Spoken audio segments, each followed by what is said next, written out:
Deux amis ont décidé d'aller au magasin en trottinette pour se faire plaisir. Mais ce simple voyage a conduit à une tragédie qui a bouleversé beaucoup de gens. Au fil des ans, l'affaire a pris de nombreux tournants inattendus qui étaient là parfois difficiles à comprendre.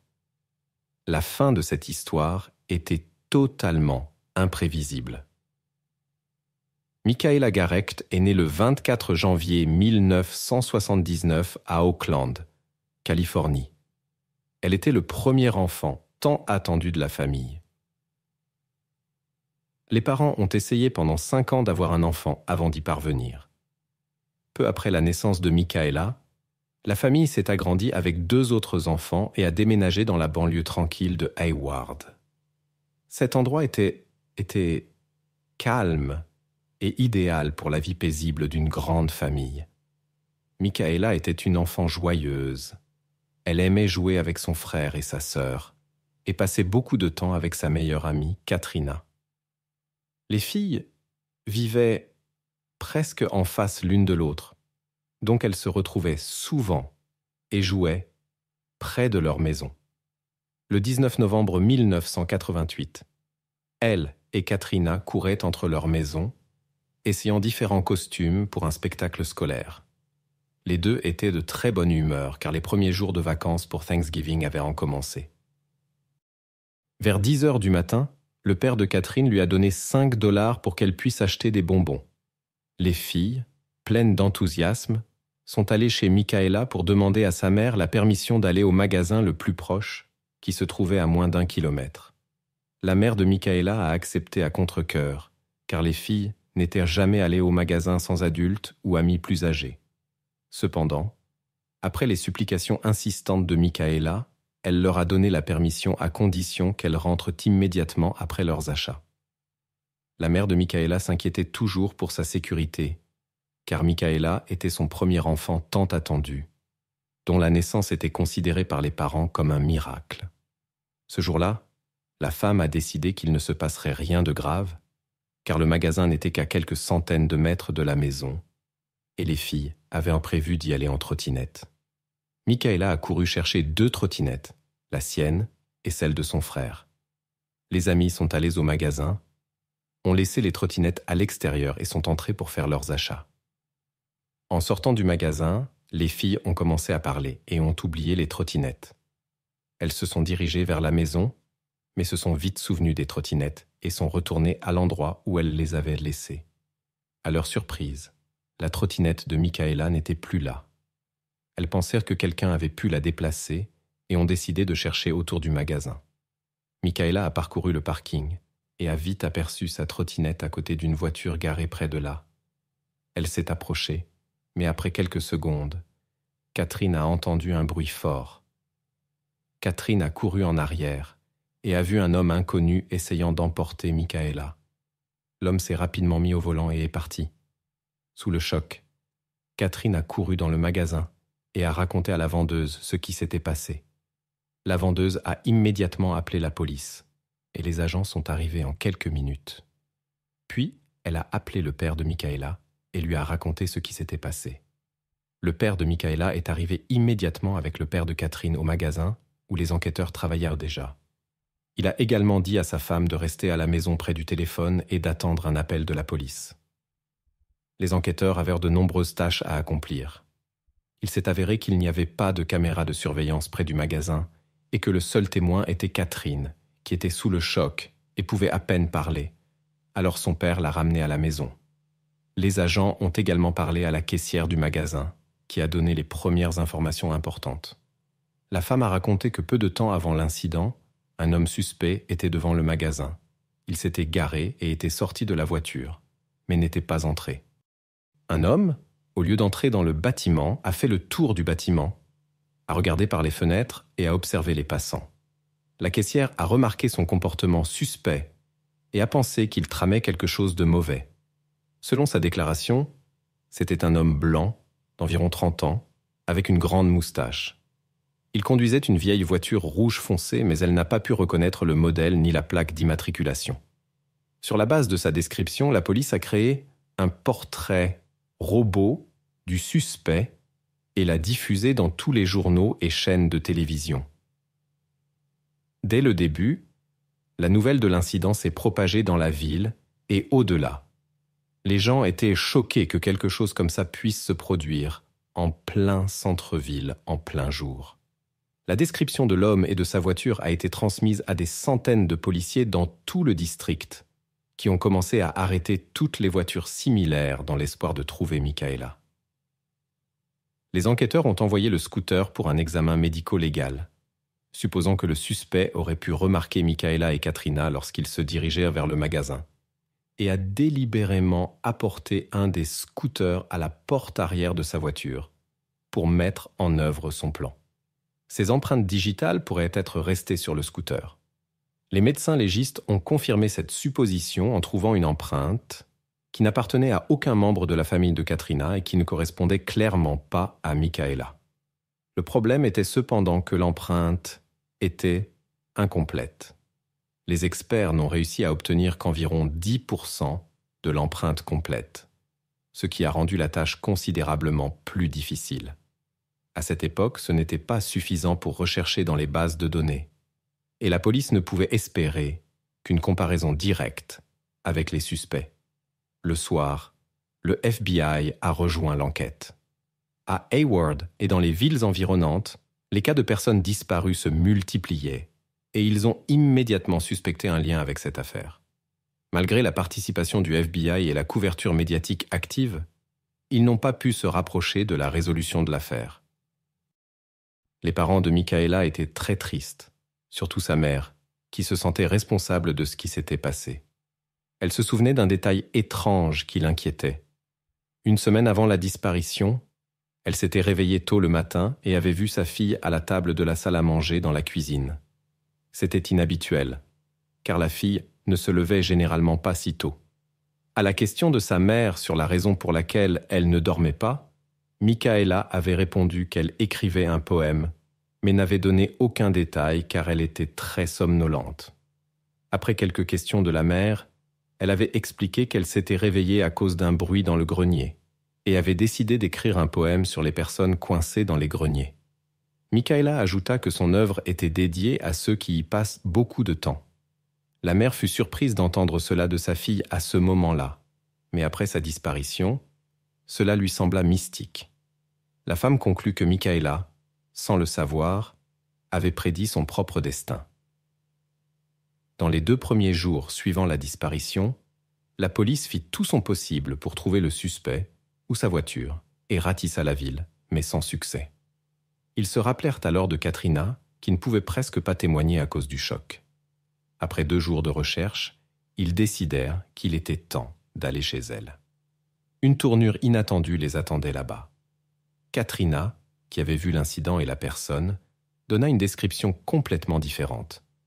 Selon son témoignage, c'était un jeune homme d'environ 20 ans, avec de longs cheveux blonds et sales jusqu'aux épaules, et de l'acné sur le visage. La fille nota également ses yeux bleus, qui lui semblaient ceux d'un renard. Elle se souvenait aussi des caractéristiques de la voiture. Une berline beige aux formes rectilignes et avec beaucoup de bosses. Les policiers réalisèrent que la caissière avait donné la description d'une autre personne qui s'était comportée de manière suspecte près du magasin. Katrina, en revanche, décrivait un homme et une voiture complètement différents, ce qui posait un sérieux problème pour l'enquête. À cause de cela, ils avaient envoyé un portrait robot incorrect à tous les médias et aux agents de patrouille, de sorte que tout le monde cherchait la mauvaise personne. Ces erreurs se produisirent dans les 48 premières heures, le moment le plus important pour la résolution de l'affaire. En se basant sur la description de Katrina, un nouveau portrait robot fut créé et envoyé de nouveau.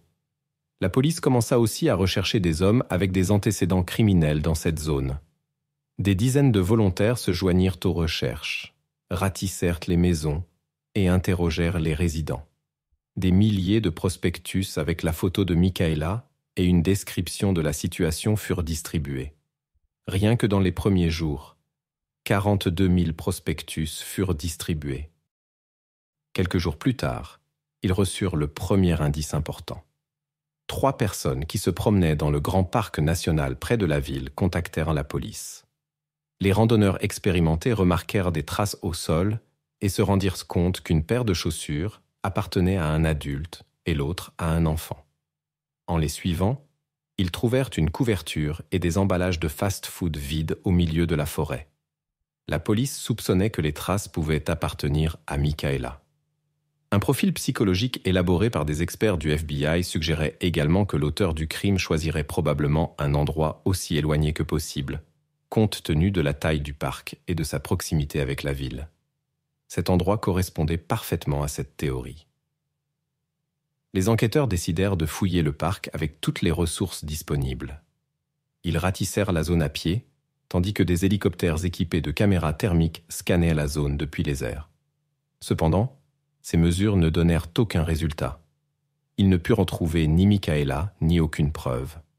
La police continua de fouiller d'autres parcs, montagnes et lieux isolés, mais sans succès. En même temps, en raison de la couverture médiatique nationale de l'affaire, un grand nombre d'indices afflua. Rien que dans le premier mois de l'enquête, environ 4000 indices furent reçus. Les enquêteurs essayèrent de vérifier chacun d'eux, ce qui était extrêmement difficile. L'affaire fut discutée avec beaucoup d'intensité à San Francisco et dans les villes environnantes. Même des sportifs célèbres lancèrent des appels au public et demandèrent des informations pour soutenir la police. Bientôt, une récompense considérable de 70 000 $ fut offerte et la photo de Michaela apparut sur 1 million de cartons de lait dans tout l'État. Malgré la large participation de la société et la multitude d'indices, les enquêteurs ne purent en y faire de progrès. Fin décembre, 1 mois et demi après le début des recherches, la police admit que le seul résultat était que plusieurs milliers d'indices avaient été vérifiés. Depuis lors, la situation est restée inchangée. Pendant de nombreux mois, la police continua de recevoir de nombreux indices et de les suivre. Même la mère de la fille mena ses propres enquêtes en étudiant des cas similaires et en essayant de découvrir qui aurait pu commettre le crime. Tout le monde espérait que l'affaire serait résolue et que Michaela rentrerait chez elle. En 1991, les enquêteurs se sont concentrés sur Timothy Binder, alors âgé de 43 ans. Chaque nouveau détail sur lui faisait apparaître un tableau de plus en plus inquiétant. Avant même l'histoire avec Michaela, cet homme était déjà dans le collimateur de la police. Ils ont remarqué qu'il envoyait des cadeaux, des lettres et de l'argent à de nombreuses filles. Certaines lettres contenaient des citations bibliques avec des phrases soulignées telles que « Je t'ai choisi » et « Reste avec moi ». Certains parents des filles se sont adressés à la police et Binder a été interrogé. Il a prétendu qu'il voulait seulement établir des relations amicales. Lors de l'enquête, qu'il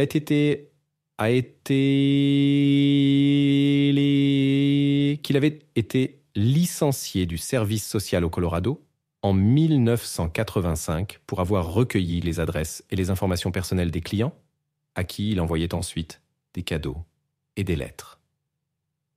Les policiers ont fouillé sa camionnette et ont trouvé de nombreuses photos et des extraits de la Bible répartis à l'intérieur. Il s'est avéré que l'homme avait déjà été arrêté pour avoir tenté d'inviter quelqu'un dans sa camionnette, mais aucune accusation n'a été portée. Binder visitait également fréquemment les cimetières et y passait beaucoup de temps. Des faits encore plus troublants sont apparus lorsqu'il a été révélé que, 6 mois avant l'affaire Michaela, une fille nommée Amber avait disparu près de sa ville. Binder a contacté la mère d'Amber, a offert son aide et lui rendait souvent visite chez elle. Il a également écrit une lettre à la police dans laquelle il prédisait ce qui pourrait se passer lors du prochain crime similaire et avec qui. Quelques mois plus tard, cela s'est confirmé dans l'affaire Michaela. Dès le début des recherches, Binder appelait fréquemment la mère de Michaela, lui rendait visite chez elle et offrait son aide. En décembre 1988, il a envoyé une carte de Noël à un profileur du FBI sur laquelle une fille montrait 4 doigts. Quelques semaines plus tard, il a de nouveau deviné l'âge de la prochaine fille disparue. Malgré la série de faits étranges qui ont conduit à des preuves indirectes, les enquêteurs ont obtenu un mandat de perquisition pour sa maison, où il vivait avec sa femme. Cependant, ils n'ont trouvé aucune preuve le liant au crime.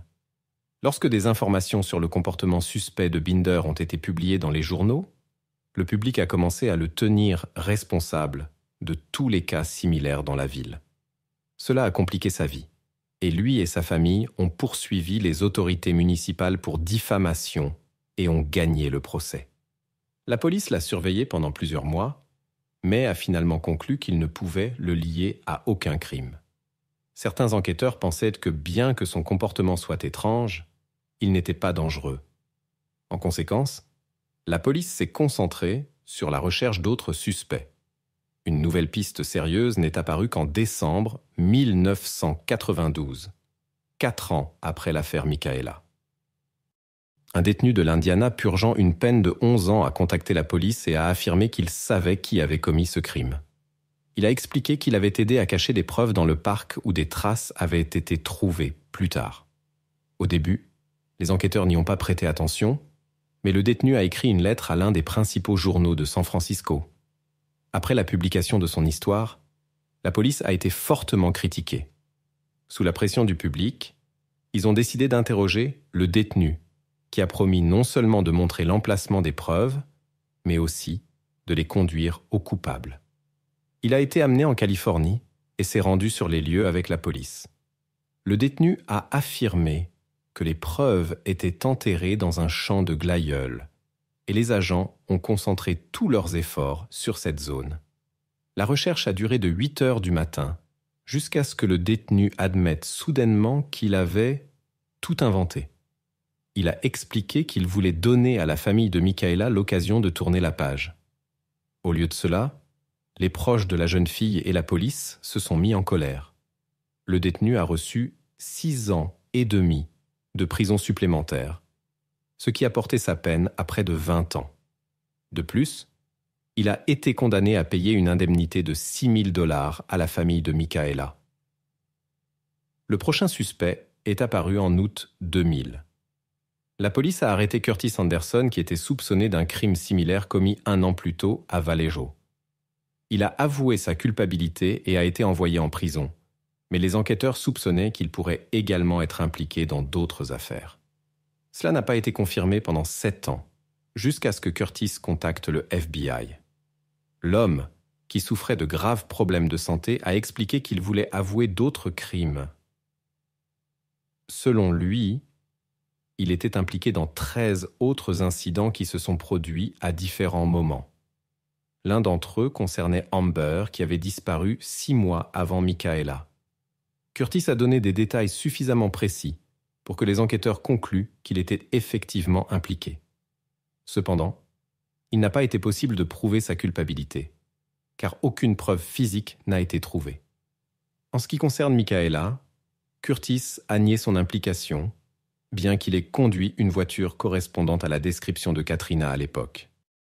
Les agents du FBI prévoyant de poursuivre les interrogatoires. Mais ils ont eu des difficultés avec Curtis. Un nouveau suspect est apparu en 2012.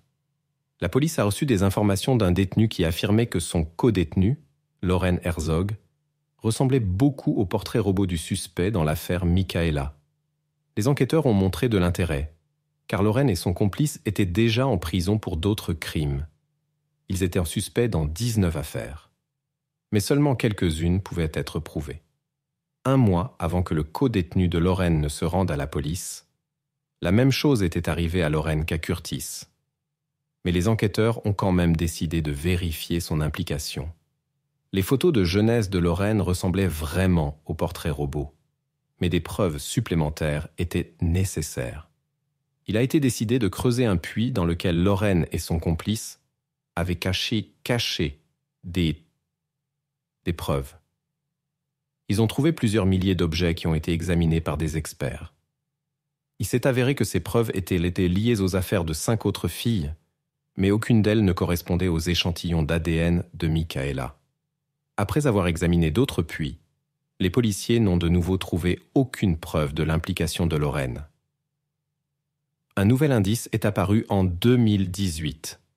David Mitch a été accusé d'un crime commis en 1986 près du domicile de Michaela. Les soupçons sur Mitch sont apparus grâce aux technologies modernes d'analyse ADN.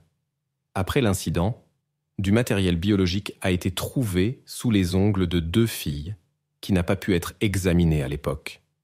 Ce n'est que de nos jours qu'une analyse a été réalisée, liant Mitch à ces affaires.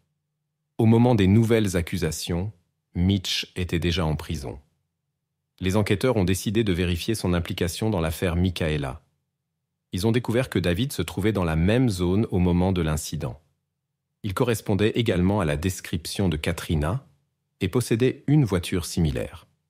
Étant donné que ces empreintes digitales étaient dans la base de données, les experts ont décidé de réexaminer l'empreinte partielle du scooter de Michaela. Bien que l'empreinte ne représente que 10% du total, ils ont réussi une percée dans l'affaire grâce aux technologies modernes. L'empreinte du scooter correspondait entièrement aux empreintes digitales de Mitch. En 2020, un homme a été gravement accusé, car l'espoir de retrouver Michaela s'était presque éteint. Il a catégoriquement refusé de reconnaître sa culpabilité, et l'affaire a été portée devant les tribunaux. Au début de 2023, des audiences préliminaires ont eu lieu, au cours desquelles le juge a décidé que les preuves contre Mitch étaient suffisantes pour entamer le procès. L'avocat de Mitch a tenté de contester les preuves, affirmant que l'empreinte digitale sur le scooter ne prouvait pas l'implication de son client dans le crime. Cependant, cette affirmation semblait douteuse, car le scooter avait été intentionnellement placé à la porte arrière de la voiture pour donner une fausse impression. L'avocat a également contesté l'accusation au premier degré et a déclaré que l'absence de preuves clés signifiait l'absence de preuves. Mais cette affirmation n'est plus pertinente aujourd'hui. Autrefois, de telles accusations sans preuves clés étaient rares, mais aujourd'hui, l'approche a changé. S'il y a suffisamment de preuves indirectes, on peut presque être certain qu'un résultat tragique est présent. De plus, Mitch a montré toute sa vie une inclination pour les délits. Le père de la jeune fille a voyagé depuis un autre État pour assister à la conférence de presse annonçant l'arrestation de Mitch. La mère de Michaela, qui avait espéré toutes ces années retrouver sa fille, n'a pas pu assister en raison de graves problèmes de santé. Elle n'a pas pu assister au procès, mais a remercié les enquêteurs pour leur persévérance et pour avoir découvert la vérité malgré les longues années. La police a déclaré qu'elle continuerait à rechercher des preuves clés et a offert une récompense de $10 000 pour toute information utile. Le procès contre Mitch, qui comprend 3 affaires, devrait bientôt commencer. L'affaire Michaela et 2 filles sous les ongles desquelles son ADN a été trouvé. Au départ, l'accusation prévoyait une peine sévère, mais le procureur du district a ensuite changé dans cette juridiction. La nouvelle procureure, Pamela Price, a modifié la décision. Maintenant, même si Mitch est reconnu coupable dans les 3 affaires, il ne risque plus une peine de prison à vie, mais seulement quelques décennies en prison. Cette décision a suscité le mécontentement des proches et est devenue un sujet controversé dans les médias, et le seul partisan était l'avocat de Mitch. Cependant, étant donné que l'homme a déjà 62 ans, il a peu de chances de sortir de prison.